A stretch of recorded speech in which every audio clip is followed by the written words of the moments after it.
C'est la darkness chez toi, là. C'est ça, c'est la Sibérie.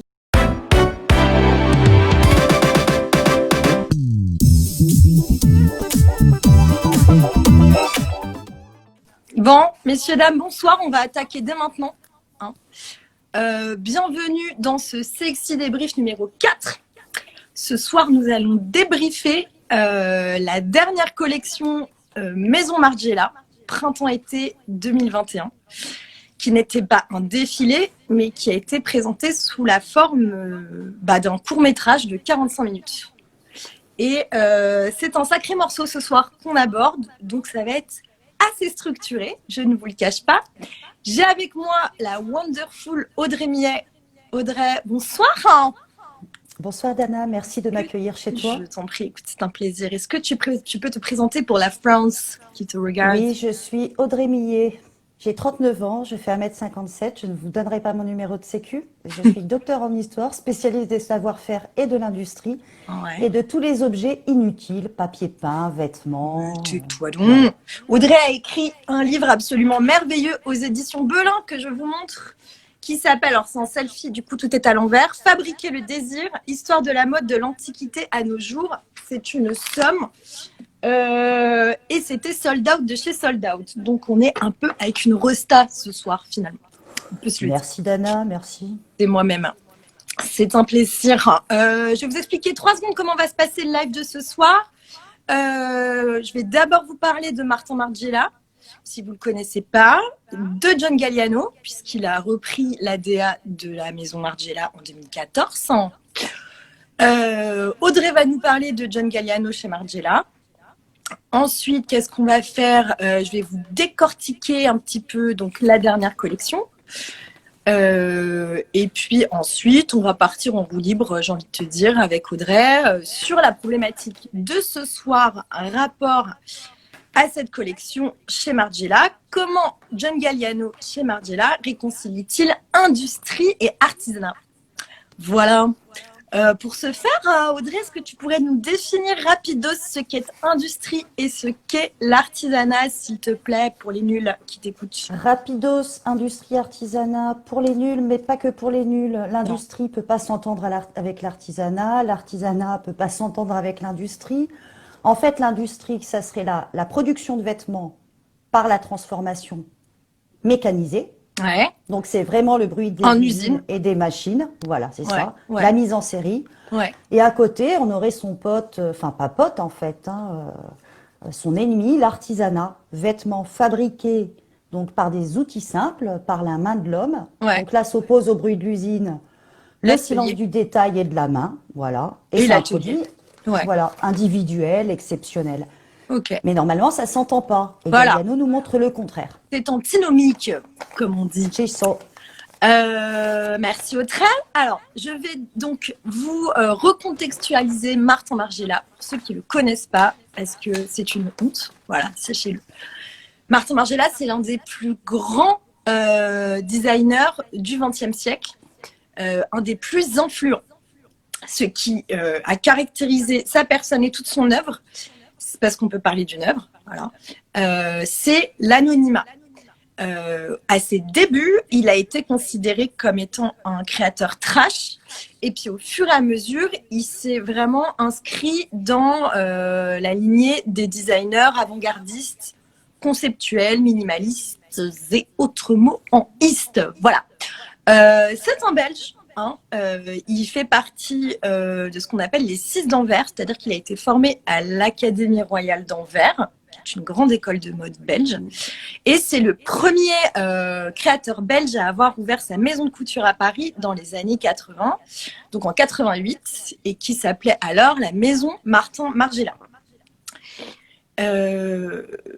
Margiela, il se démarque par une mode déconstruite et une remise en question totale du système de la mode à une époque, donc la fin des années 80, où on était beaucoup plus dans de la mode, je dirais, très waouh, très bling, salut Popo, très ornementée, donc pas du tout dans de la déconstruction et de l'intellectualisation, pas du tout, voilà. Il a tout de suite provoqué une certaine fascination, voire un engouement déjà par la démarche dont je vous ai parlé, et ensuite parce qu'il faisait défiler à l'époque dans des lieux qui n'étaient pas encore investis par la mode, à savoir des terrains vagues, des stations de métro. Il y avait des gamins qui couraient entre les jambes des mannequins, il en avait rien à foutre. Et chose qui aujourd'hui est vue et revue, et ben ça c'est lui qui l'a inventé en fait. Dans des endroits quasiment glauques, j'ai envie de dire. Et au-delà d'être glauques, ils étaient publics. Ils appartenaient à tout le monde. C'était à l'inverse de, par exemple, toujours pareil en Saint-Laurent, qui, même époque, lui défilait dans des palaces 5 étoiles avec des dorures de ouf. Voilà. Et il a provoqué un engouement absolu, notamment grâce à ça. Par exemple, le designer Raf Simons, que vous connaissez certainement, a décidé de devenir styliste parce qu'il a assisté au défilé de Margiela en 89, qui était son premier défilé, et qui l'a complètement marqué. Martin Margiela, c'est un type qui a le goût des étapes de fabrication, le goût du non fini, le goût du détruit. Il est très célèbre pour avoir inventé des carrures. Donc, c'est un des derniers créateurs de mode qui a inventé des choses en mode. C'est très, très rare. Aujourd'hui, pour ne citer personne, il a inventé des carrures qui, une fois encore, étaient complètement à l'opposé de ce qu'on voyait dans les années 80. C'était des carrures très larges, comme ce que je porte là aujourd'hui. Lui, il a déconstruit cette carrure-là pour proposer l'opposé total, c'est-à-dire une carrure beaucoup plus étroite que la carrure naturelle de la femme. Et au fur et à mesure de son œuvre, il en a créé 10, ce qui est énorme, 10 carrures différentes. Ce qui lui a donné un peu des lettres de noblesse pour rentrer dans le champ des grands couturiers, ce qui a permis à la maison Martin Margiela de participer à la haute couture, parce que là, on était sur un vrai travail de coupe, de façonnier, d'artisanat. Ces shows haute couture ne sont pas appelés des shows haute couture, mais justement les shows artisanal, comme on dit chez les Henry. Et le principe des shows artisanaux de Margiela depuis le début de la marque, c'est l'upcycling. Donc, en plus d'avoir inventé des carrures, d'avoir investi des lieux que n'investissait pas la mode, c'est le premier à avoir fait de l'upcycling une véritable proposition de mode. Toujours pareil, à une époque où on trouvait ça claqué au sol, finalement. Et donc, ces collections artisanales qui défilaient en haute couture n'étaient que des collections upcyclées. Voilà, on se rappellera peut-être, ça vous dira peut-être quelque chose, des gilets fabriqués à partir d'éclats d'acier, de morceaux de faïence, de robes faites à partir de couettes, etc. Enfin, il y a une grande œuvre autour de ça. Et le principe de Margiela, c'est que chaque collection est liée l'une à l'autre. Donc, en fait, son prêt-à-porter, donc le prêt-à-porter, c'est après la couture, était la suite de sa collection couture précédente, etc., etc., etc. Et ça, pendant toute l'histoire de sa marque, c'est-à-dire que finalement, c'est une œuvre complète qui se répond en permanence à chaque fois. C'est un designer déconstructif, avant-gardiste, qui utilise des matériaux peu conventionnels et dont l'œuvre est bardée de codes iconiques qui sont entrés dans l'histoire de la mode. Voilà les gars. Donc il y en a beaucoup, beaucoup, beaucoup. Mais je vais en rappeler quelques-uns. Il y a donc l'anonymat à la fois de sa personne. C'est un couturier qui n'a jamais voulu saluer à la fin de son show, qui n'a jamais voulu montrer sa tête, donc on ne sait pas à quoi il ressemble, qui n'a jamais voulu donner d'interview en direct. Et donc tout le staff porte une blouse blanche d'ouvrier pour justement en rajouter sur ce côté collectif, artisan. Et on est tous pareils, en fait. Il n'y a pas une star qui se détache. Voilà. Donc, le blanc des blouses, on le retrouve un peu partout, dans ses locaux, dans toute son œuvre en termes de vêtements. C'est ce qu'il appelle le blanc de Meudon. C'est un blanc optique, quoi, hyper blanc.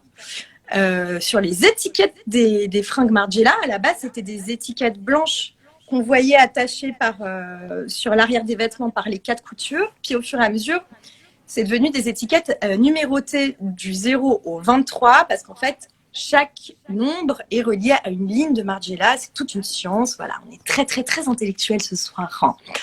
Qu'est-ce qu'il a fait d'autre? Les bottines Tabi, qui sont en fait des bottines dont le gros orteil est séparé. Qu'est-ce que tu fous du reste des orteils? Voilà. J'ai un problème avec ces bottines, mais c'est personnel. Hein. De quoi? T'aimes pas? Bah, si quand je les vois, j'ai l'impression que je vais me transformer en grenouille. Tu Bah, vois, c'est des pieds Mimi de vache. Cracra, l'eau elle aime ça. Non mais attends, C'est un je peu veux des pas pieds de de pied de vache. vache. Fais gaffe parce que la horde de fans Margiela va te, Je sais, te tomber sur la et gueule. je En ne fait, il y a souhaite le pas gros orteil qui est comme personnellement. ça, qui est séparé du reste des doigts. Oui, mais je ne souhaite pas personnellement être chaussée de pieds de vache. Je pense pas que ce soit extrêmement confortable. Une photo, oui, Elodie, ça va venir. T'inquiète, c'est tout prévu. Donc la bottine tabi qui en fait trouve ses origines dans les socks japonaises que les Japonais portaient avec une chaussette blanche. Bref, vous chercherez tout seul comme des grands. Qu'est-ce qu'on a d'autre? On a le rouge bordeaux. Est-ce que c'est confort, nous demande Joris? Je sais pas. Il paraît que ça a vaguement un rapport avec des points d'acupuncture. Joris, J'ai jamais essayé, mais si Pierre nous regarde, il en a plein. Faudrait qu'il nous mais il dise. faut que Joris essaie et puis on fait un live sur ça. Voilà. Confort, Test. pas confort. Test. Je sais pas si Pierre arrive, on lui demandera si c'est confortable. Pierre que vous avez vu sur Chanel la semaine dernière, toute cette affaire. Qu'est-ce qu'on a d'autre? On a le rouge bordeaux parce qu'en fait Margiela adorait le pinard. Voilà, faut le savoir, c'est très simple. Et du coup, il a foutu du rouge bordeaux partout dans toutes ses collections. Et puis il y a tout ce qui va être détournement de vêtements, trompe-l'œil dans tous les sens, et le recyclage qui est essentiel pour la maison Martin Margiela, pardon, puisqu'en fait, qu'est-ce qui s'est passé en 2002? C'est le drame. La maison Martin Margiela cartonne, est cotée en bourse, est rachetée, et Martin Margiela se barre, grand classique, en 2009, parce qu'il considère ne plus se reconnaître dans tout le côté business qu'a pris l'industrie de la mode. Ça, c'est la version officielle. La version officieuse, je ne sais pas. Je n'ai pas son 0600. Donc, de 2009 à 2014, c'est le collectif dont je vous parlais qui a pris le relais. Et ma foi, ça roulait à peu près tranquillade, quoi. 2014, coup d'éclat de ouf. John Galliano, the one and only, est nommé à la tête de la direction artistique de la maison Martin Margiela, qui est donc rebaptisée Maison Margiela.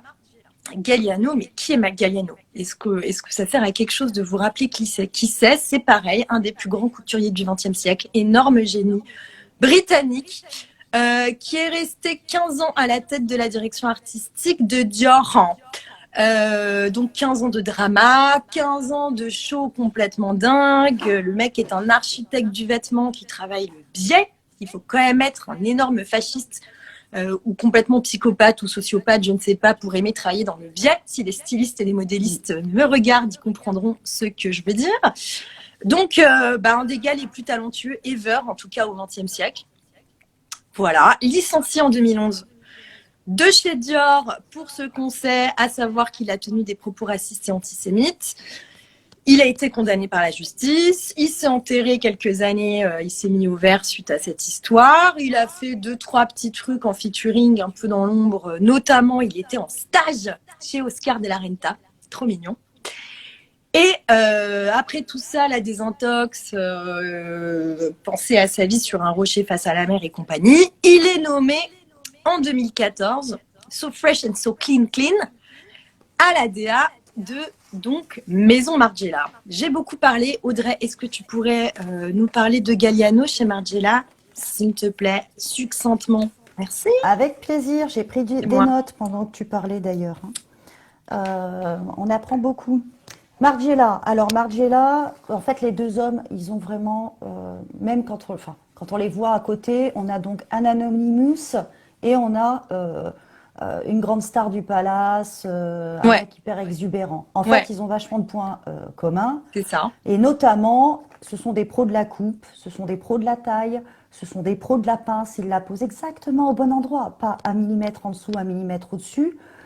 Et en fait, tous les deux, ils répondent à une génération. Donc, ce que tu disais sur Margiela, lui, il a dit avec les mecs d'Anvers, le groupe d'Anvers, avec les Japonais qui débarquaient à ce moment-là. Les Kenzo, les Yohji Yamamoto, voilà. les en fait, des garçons. Leur truc, c'est on en a marre de la fashion, on en a marre de l'hégémonie de la France sur la mode. Il y en a marre du bling bling. Ouais. Ok. Et alors qu'il y en a pas mal. Bon bref, pardon. C'est pas mal le bling bling aussi. Oui. Et donc on va vous proposer autre chose et ils répondent à une génération qui vient de se taper qui se tape Tchernobyl, le sida, la chute du mur, ce qui veut dire qu'un monde bipolaire est en train d'exploser. Donc, déjà, Margiela, il répond à une génération. Et Galliano Mais Galliano, c'est pareil. Il a une capacité d'écoute de dingue. Il est arrivé dans les années 2000 chez Dior. Là, ça a fait pouf. Il a tout compris. Ce que voulaient les gens, du baby Dior. Alors, évidemment, on va dire que c'est du business et du commerce. Mais il a tout compris. Comme Margiela, il perturbe, il innove et il inspire. Tout ça dans le respect des traditions, sans saluer, hein, ce que tu disais, le salut final ne compte pas plus que le collectif, au service de la discrétion, dans une approche pyramidale, hein, qui est celle de Margiela, c'est-à-dire la ligne artisanale, et ensuite je diffuse sur le prêt-à-porter, et une pyramide, hein, et sur les accessoires. Donc on a en commun une démarche conceptuelle, des découpes originales, hein, elles sont sublimes, tu les montreras, c'est extraordinaire. Des matériaux inattendus, tu parlais des vaisselles éclatées. Et bien là, on a des imprimés hyper réalistes, métallisés, on dirait que ce sont justement des éclats de miroir. On va en parler là et il ajoute de cette co-là. De l'émotion. Parce que Margiela, il y a aussi des gens qui reconnaissent le talent, le travail et l'importance, mais qui n'apprécient pas ce neutre, en fait. Ce neutre, tout simplement. Et en fait, Galliano, il nous ramène ça, il nous ramène des angoisses, de l'émotion, un petit côté individuel et de la poésie que peut-être, pendant la période du collectif Margiela après son départ, on ne voyait plus. Voilà. On ne voyait pas.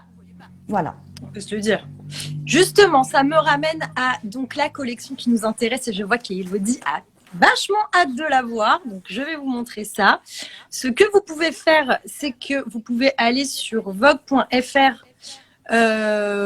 pour voir donc cette dernière collection gratuitement. Vous allez dans l'onglet défilé, vous choisissez, vous tapez Margiela et c'est la dernière. Activez l'accès aux photos. Ok.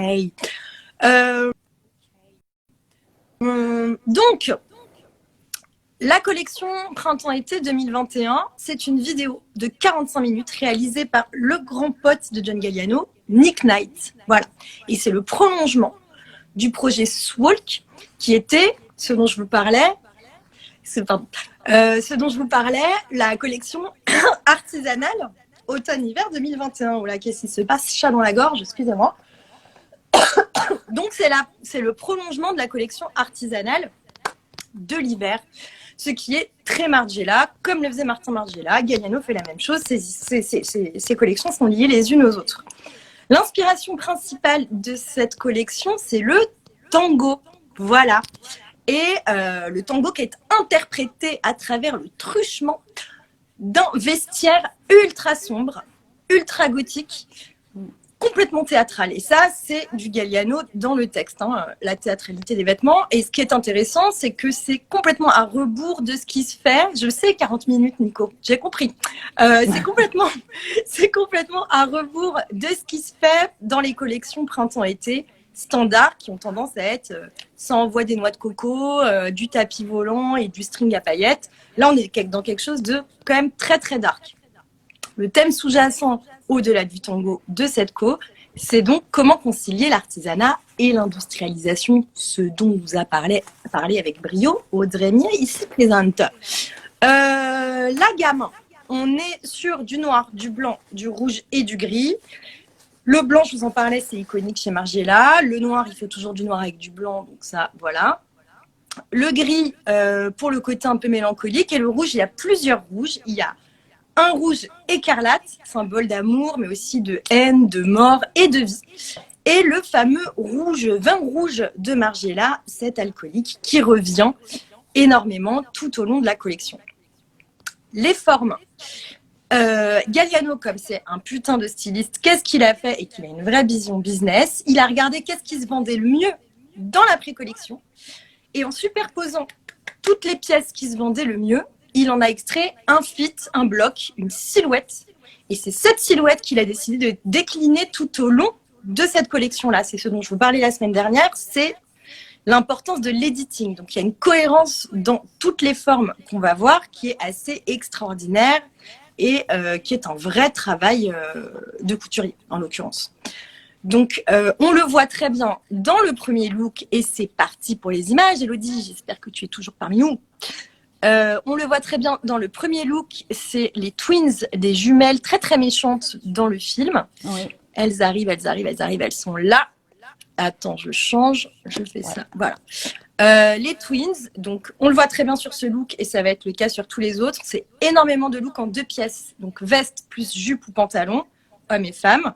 Et on est sur des carrures souples et très marquées et des bas longs et fluides. Donc tout est comme ça, on est dans une fluidité hyper structurée et dans des influences extrêmement rétro.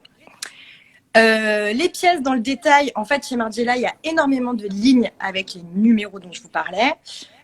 Il a utilisé la préco, mais il a aussi utilisé sa ligne Replica, qui est un label, en fait, chez Margiela. L'idée de Replica, c'est d'utiliser des pièces qui glanent à droite à gauche et de considérer que c'est des intemporels et en fait de les fabriquer à l'identique. Donc, on a beaucoup de Replica, mais aussi beaucoup de Recycla, autre ligne de Galliano.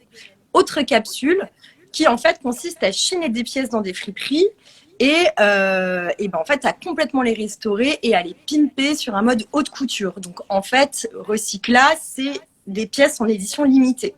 Donc là, dans cette collection, Recycla, c'est énormément des cardigans et des chemises dans ce genre-là, avec des carrés de soie, etc. Toute la collection travaille énormément sur le tailoring. Le tailoring, c'est l'art de fabriquer des costumes, en fait, chez le tailleur. Donc ça, c'est très anglais, c'est très Galliano, il est très très fort là-dedans. On a énormément, donc je vais vous montrer, alors, attends, putain, où il est? Il est là. Ça, c'est un costume pantalon usé, déchiré, Audrey en parlera, mais dans la technique, on a beaucoup l'impression que toutes ces pièces...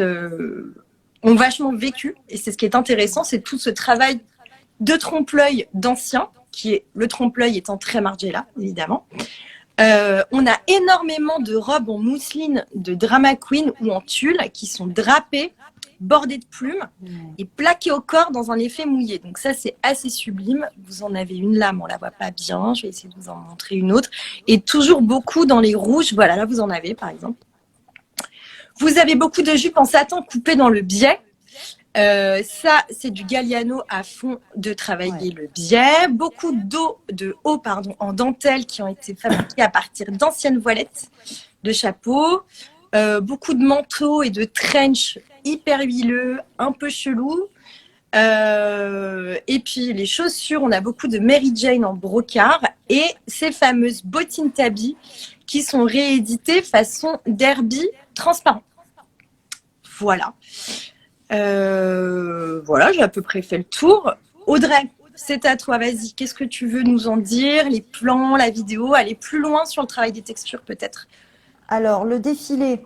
Donc, Galliano prépare sa collection chez Margiela et il apprend que le confinement, ce sera soit Londres, soit ailleurs. Ouais. Et il choisit donc, en gros, de passer 2 mois en Toscane.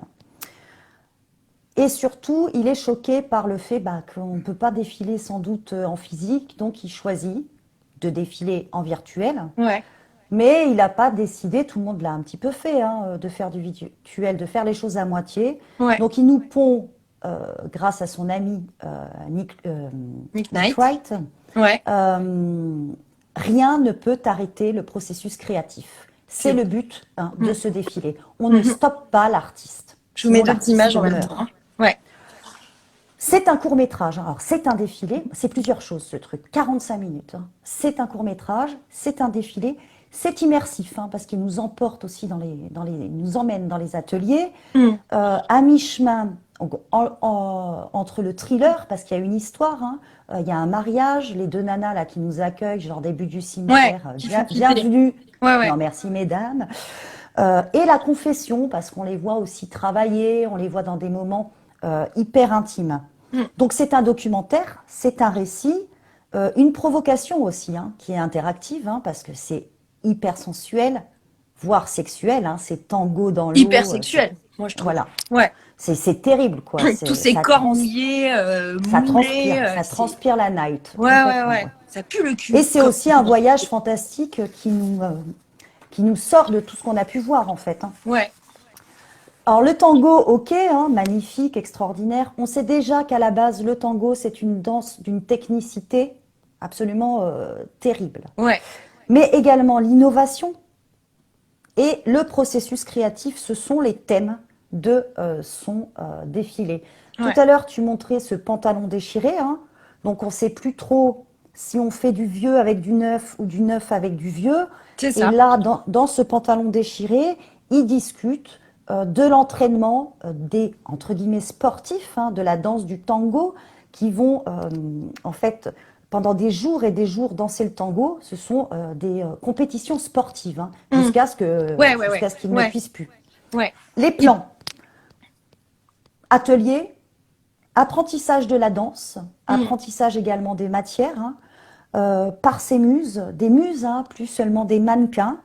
Qui sont masqués d'ailleurs, j'ai oublié de le dire, et le masque est un grand code de Margiela, le fait de dissimuler le visage de ces mannequins pour privilégier la concentration sur le vêtement. Et ça, on adore.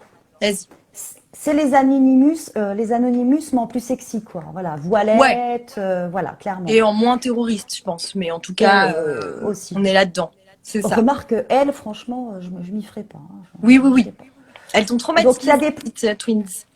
Il y a des plans également sur les silhouettes et sur les vêtements. Ouais. Et ce que veut dire Galliano, c'est que malgré la pandémie, la mode peut toujours être inventive. La mode est toujours ingénieuse. Il refuse que le contexte limite en fait son processus créatif, limite la création. Ça, il l'a dit. Ouais. En fait, chaque étape de la création est dévoilée dans ce film.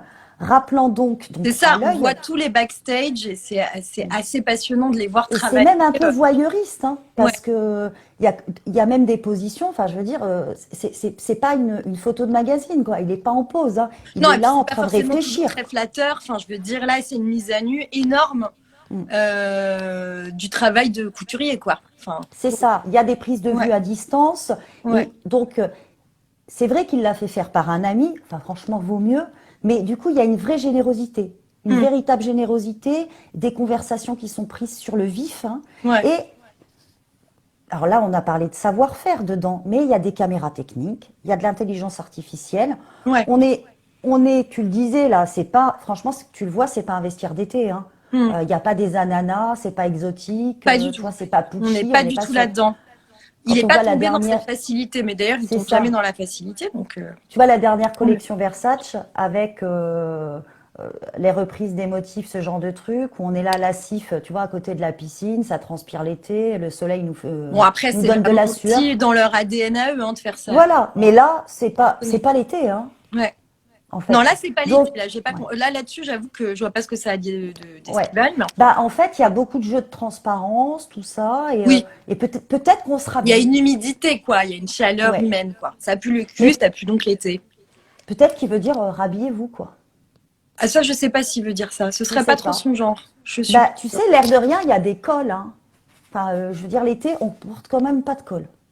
Oui, mais bon, là, c'est parce qu'il a travaillé aussi c'est pas rhabillez-vous une certaine époque, tu vois. Ça, j'aimerais bien que tu nous en parles, parce qu'il a aussi travaillé les codes d'une certaine époque en termes de garde-robe. On se situe dans les codes historiques. On est vers 1890 jusqu'en 1930. Hein. Tu peux mélanger Al Capone, le banditisme, le tango à Buenos Aires. Avec toutes les vestes à double boutonnage croisées. Voilà. Qu'on peut voir un peu partout. Si on avait eu un pépé sexy à l'époque, il ressemblait à ça. Oui, voilà. Les espèces de bretelles couplées, quoi. Ouais. Et en fait, il mélange ces codes-là, qui sont aussi des codes musicaux, qui sont des codes sexuels, qui relèvent de la transpiration, qui relèvent de la poésie également. Il les mixe, et c'est ça qui est assez énorme dans ce qu'il fait, c'est qu'il y a énormément d'influences. Il n'y a pas qu'un seul thème. Et lui, il arrive à en faire quelque chose, alors que normalement, c'est juste censé être le bordel. Et paradoxalement, il n'y a pas qu'un seul thème, mais il y a quand même... Il n'y a pas qu'un seul thème si on est un peu dans sa tête ou si on est vraiment un gros nerd de la question. Mais pour un total néophyte, il y a quand même un thème qui est flagrant et qui est hyper cohérent et qui s'en dégage. Contrairement à le dernier défilé Chanel, où si on ne nous avait pas dit que c'était un truc sur le cinéma, on n'aurait pas fait le lien. Contrairement à le dernier défilé Dior dont le look avait rien à voir avec le décor.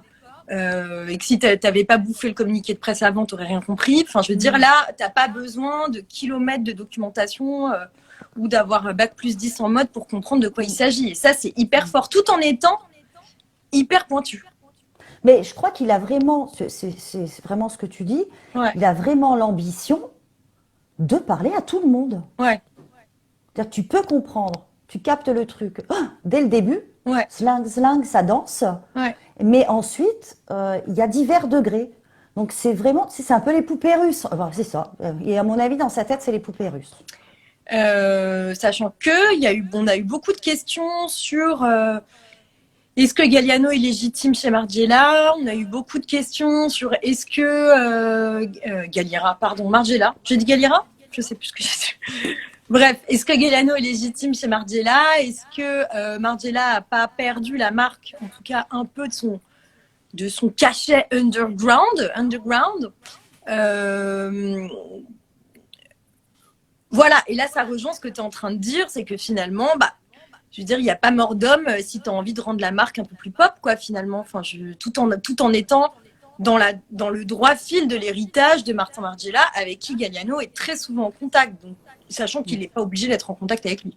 Sachant qu'il n'était même pas obligé de reprendre la DA de Maison Margiela. Il pourrait se mettre au vert dans son transat. Je pense qu'il ne va pas mourir de faim. Et puis, c'est quelqu'un qui, en termes de mode, n'a rien à prouver. Donc... non, mais il fait bien le job, encore une fois, quoi. Il fait bien le job, mais on l'attendait au tournant, tu vois. C'était vraiment un défi pour lui. Enfin, ça faisait des années qu'il avait disparu des radars et dans des conditions ô combien compliquées. Il aurait pu se dire, bon, écoute, mais peut-être qu'il a eu envie de finir son histoire à lui, quoi. Et par ailleurs, si toutefois chez Maison Margiela, il cherchait un DA, qui d'autre qu'un Galliano? Parce que la barre, elle est trop haute, là. Tu peux pas mettre Roustan, tu peux pas mettre Jacquemus. Moi, tu peux pas mettre un Demnoc Vassalia, qui est une espèce de pâle copie en nul. Moi, j'ai déjà proposé, je te l'ai dit, de mettre Roustan et Jacquemus. Alors, je pensais à une villa en Auvergne, mais en fait, une tour. Tu vois, tu les mets en haut de la tour, tu leur donnes à manger et tout. On n'est pas comme ça, on est des gens ouverts.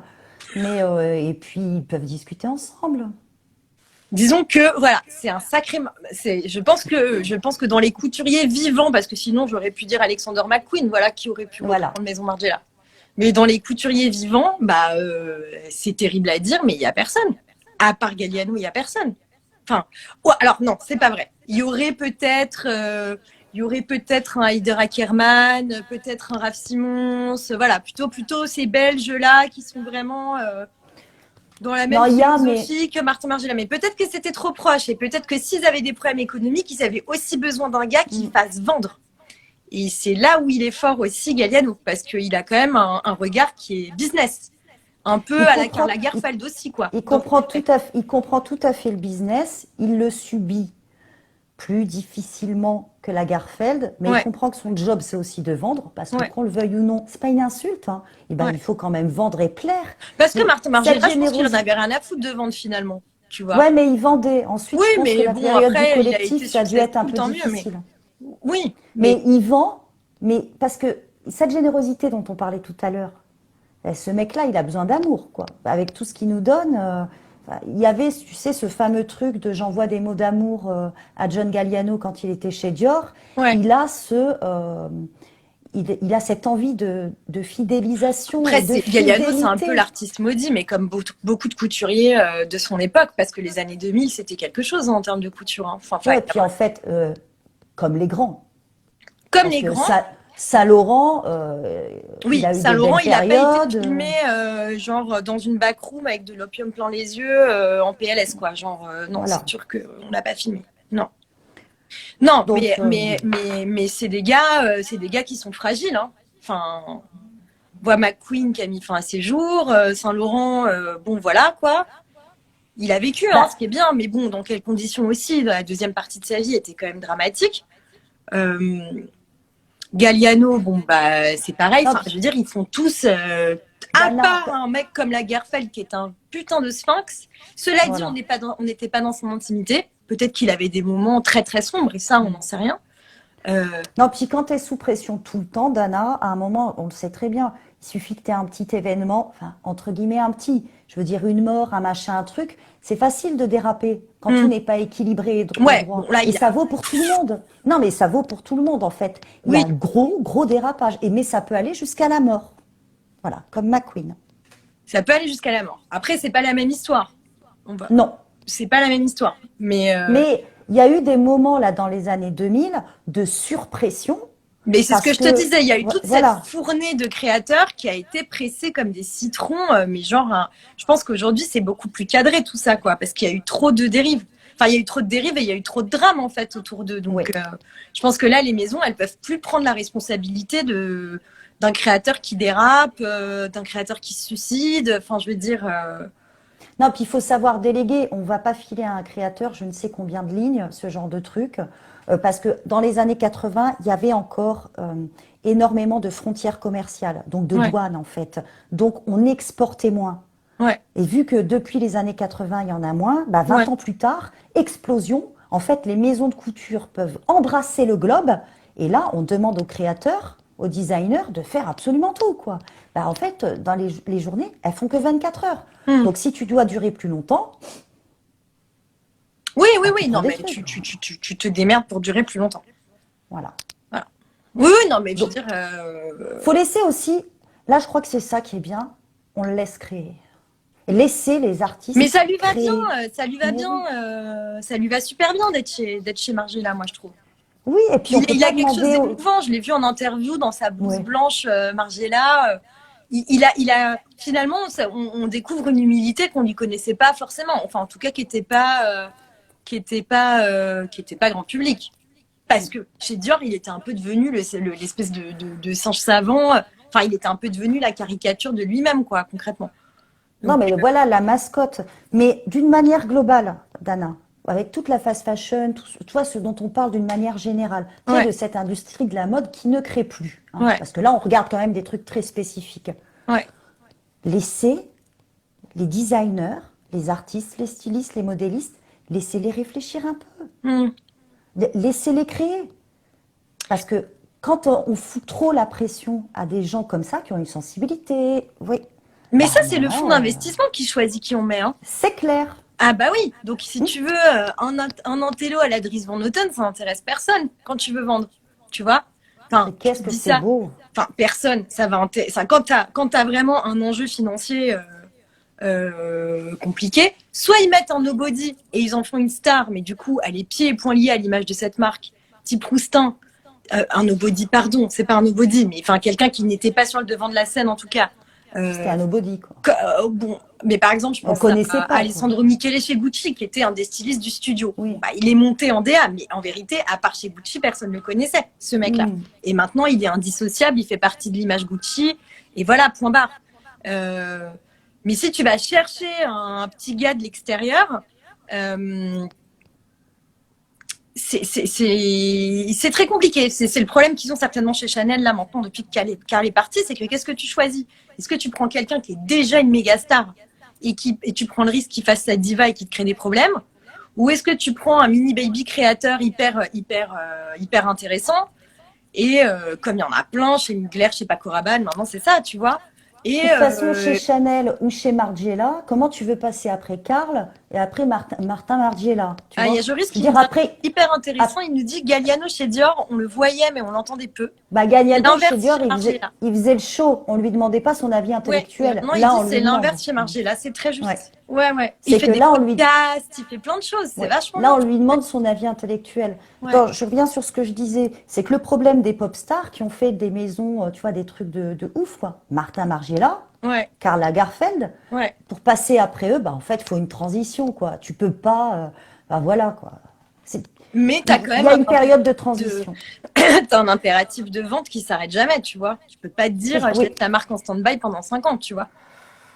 Enfin, je veux dire, bah, c'est pas possible économiquement. Enfin, c'est finalement un peu peut-être ce qui est en train de se passer chez Chanel et c'est peut-être un ouais, peu ce qui s'est passé après le départ de Margiela. Est-ce que c'est pas, j'ai envie de dire presque, un cycle naturel, quoi, ouais. d'une maison qui est, qui doit, allez, Et puis qui chez doit Dior, un réavoir peu du parce temps que pour Raf Simons, changer? il a pas duré longtemps avant Marie Grady, hein, Non.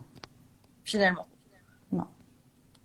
je crois que les gens étaient habitués à quelque chose de trop waouh. Ils n'ont pas compris, le côté hyper minimaliste qui était intéressant par ailleurs. Hein. Mais puis en plus, est-ce que ce mec est vraiment fait pour les grosses maisons comme ça? Je sais pas. Pardon, je m'étouffe. Ah, Jennifer, le problème des créateurs des années 2000, c'est qu'ils sont devenus des stars du jour au lendemain sans encadrement, type Pierre Berger. Ils se sont brûlés les ailes parce que trop difficile pour eux. Ouais. Bah ouais. Oui. Bah, on leur a donné la planète, mais je parle de planète au sens propre du terme, hein, au sens globe. Tiens, vent sur le globe. Ouais. Donc tu deviens une pop star, tu te montres, tu vois, de partout, tu fais le show, enfin tu dois vendre quoi. Vends sur le globe. Ceux qui sont Dior sortis, avant c'est ceux les qui avaient années leur 2000. propre maison finalement. Tu vois, les Stella McCartney, les Marc Jacobs, ça. C'est ça. Ouais. Joris nous l'avait expliqué, Dior avant Galliano, en gros, on exagère, c'était 10 boutiques dans le monde quoi. Ouais. Ouais, je crois qu'il a fait plus 30% direct la première année, enfin un truc comme ça. Enfin, c'était dingue. Mais c'est ce qui se passe avec Margiela d'ailleurs. Hein. Ils vendent à nouveau. Donc, si toutefois ils avaient un problème économique, putain, Younes qui arrive à la fin, quoi. Hein, je te retiens, genre, ouais, t'inquiète, je suis là à 19h, on s'en rappellera. Parce que là, c'est fini. Bah, c'est la fin. Ça y est, on a 44 minutes. On se quitte.